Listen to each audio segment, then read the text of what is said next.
தந்தை, மகன், தூய ஆவியின் பெயராலே ஆமேன்.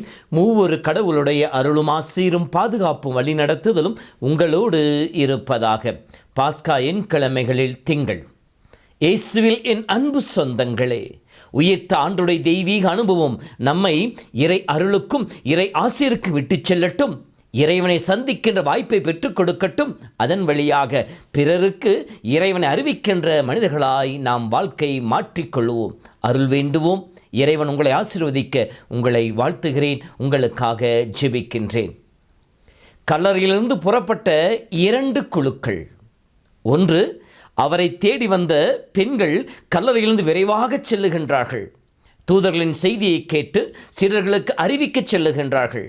உள்ளத்திலே அவர்கள் பயம் இருந்தாலும், ஒரு வகையான வேதனை இருந்தாலும், மகிழ்ச்சியோடு இயேசுவின் சீடர்களை நோக்கி செல்லுகின்றார்கள். ஏன்னா உள்ளத்திலே கபடு இல்லை, அவருடைய உள்ளத்திலே எந்தவித வஞ்சகமும் இல்லை, அவருடைய உள்ளத்திலே எந்தவித ஆசையும் இல்லை.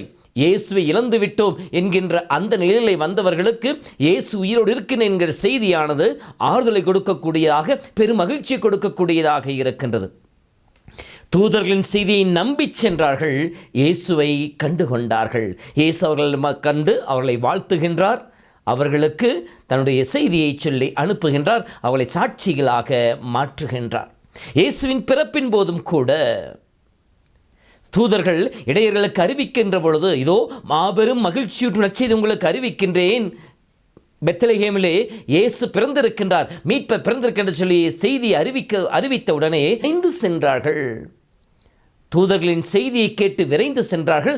அங்கே இயேசுவை முதலிலே காணுகின்ற பாக்கியத்தை பெற்றுக்கொண்டார்கள்.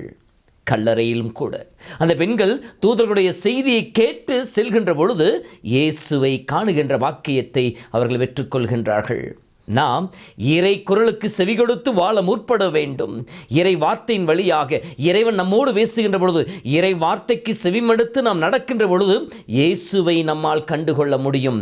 என் வார்த்தையை கேட்டு அதன்படி நடப்பவன் என்றே சொல்லுவாரே, அதன் பிரகாரம் இறை வார்த்தையை படித்து இறை தூண்டுதலோடு அதை நம் வாழ்வாக மாற்ற முற்படுகின்ற பொழுது, அதிலே பேரச்சத்திலிருந்து பெரும் மகிழ்ச்சிக்கு நாம் கடந்து வருகின்ற பொழுது இயேசுவை சந்திப்போம். இயேசுவின் சாட்சிகளாக நாம் மாற முடியும். இது முதல் பயணம். 2வது குழு அதே கல்லறையிலிருந்து புறப்படுகின்றது.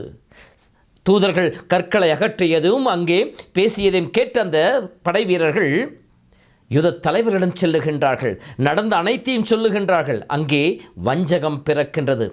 வீரர்களின் உள்ளத்திலே ஒரு வகையான கலக்கம் இருந்தாலும் அவர்கள் அணுகிச் சென்ற இடம் மோசமானதாக இருக்கின்றது. ஏற்கனவே இயேசுவை தொலைக்க வேண்டும், இயேசுவை ஒழித்து விட வேண்டும் என்று சொல்லி வஞ்சகம் செய்து அவரை கொலை செய்த கூட்டத்திடம் இந்த படை வீரர்கள் செல்லுகின்ற பொழுது, எப்படி யூதாசுக்கு பணம் கொடுத்து அவருடைய கையை கொண்டு அவரையே குத்தியதை போல, அவருடைய சீடத்துவத்தை கொண்டு இயேசுவை அடையாளம் கண்டு கைது செய்ததை போல, இங்கே காவல் செய்து கொண்டிருந்த படை வீரர்களை கொண்டே ஒரு வதந்தியும் பரப்புகின்றார்கள். அவருடைய சீடர்கள் நாங்கள் உறங்கிக் கொண்டிருக்கின்ற பொழுது அவருடைய உடலை எடுத்து சென்று விட்டார்கள் என்கின்ற ஒரு வதந்தி. இங்கே வஞ்சகம் பிறக்கின்றது, சூதுவாது பிறக்கின்றது. ஒரு மனிதரை பற்றிய தேவையற்ற வதந்தியை, பொய் பரப்புரையை பரப்புகின்றார்கள். அது மக்கள் மத்தியிலே நிலைத்திருக்க காரணமாயிருக்கின்றார்கள்.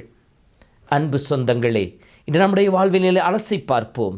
நாமும் ஆலயத்திற்கு வருகின்ற பொழுது ஆண்டவரை சந்திக்கின்றோம், நற்கருணை ஆண்டவரை வெற்றுக்கொள்கின்றோம், இறை அனுபவத்தை வெற்றுக்கொள்ளும், இறைவனோடு இணைகின்றோம். இப்படி இணைந்து நாம் ஆண்டவருடைய வார்த்தையை கேட்டு அவரோடு இணைந்து செல்கின்ற பொழுது இயேசுவை சந்தித்த மகிழ்ச்சியில் செல்கின்றோமா? எல்லா விதமான கலக்கங்கள், குழப்பங்கள் இருந்து விடுதலை பெற்றவர்களாக சாட்சியாக செல்கின்றோமா? அல்லது குழப்பங்களையும் கலக்கங்களையும் ஏற்படுத்துகின்றவர்களாக நாம் சென்று கொண்டு இருக்கின்றோமா? சிந்தித்து பார்ப்போம். இயேசுவின் கல்லிலிருந்து புறப்பட்ட பெண்கள் சாட்சிகளானார்கள். குழப்பத்தை நீக்கி தெளிவை கொடுப்பவர்களாக மாறினார்கள். காரணம், இயேசுவை அவர்கள் சந்தித்தார்கள், இயேசுவை வெற்றி சென்றார்கள். அதே கடலிலிருந்து புறப்பட்ட படை வீரர்கள் யூத தலைவர்களோடு சேர்ந்து கொண்டு கலக்கத்தையும் குழப்பத்தையும் வதந்தியும் ஏற்படுத்துபவர்களாக மாறினார்கள். மக்கள் மத்தியிலே ஒரு வகையான பயத்தையும் ஏற்படுத்துபவர்களாக இருந்தார்கள்.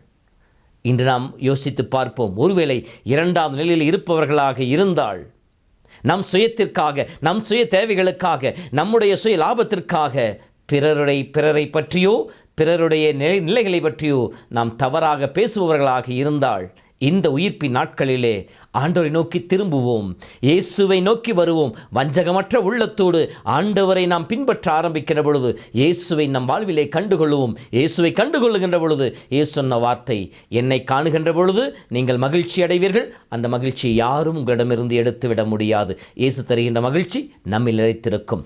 இயேசு தருகின்ற அமைதி நம்மில் நிலைத்திருக்கும். அப்பொழுது நாம் அமைதி ஏற்படுத்துபவர்களாக, சமாதானத்தின் தூதுவர்களாக, தெளிவையும் விளக்கத்தையும் கொடுத்து இயேசுவின் அருகிலே பிறரை கொண்டு வந்து சேர்க்கின்ற கருவிகளாக மாறுவோம். இத்தகைய அருளுக்காக ஜெபிப்போம். கடவுள் நம்மை நிறைவாய் ஆசீர்வதித்து வழி நடத்துவாராக. ஆண்டவர் உங்களோடு இருப்பாராக. எல்லாம் வல்ல இறைவன் தந்தை, மகன், தூய ஆவி உங்களை பாதுகாத்து வழி நடத்துவாராக. ஆமேன்.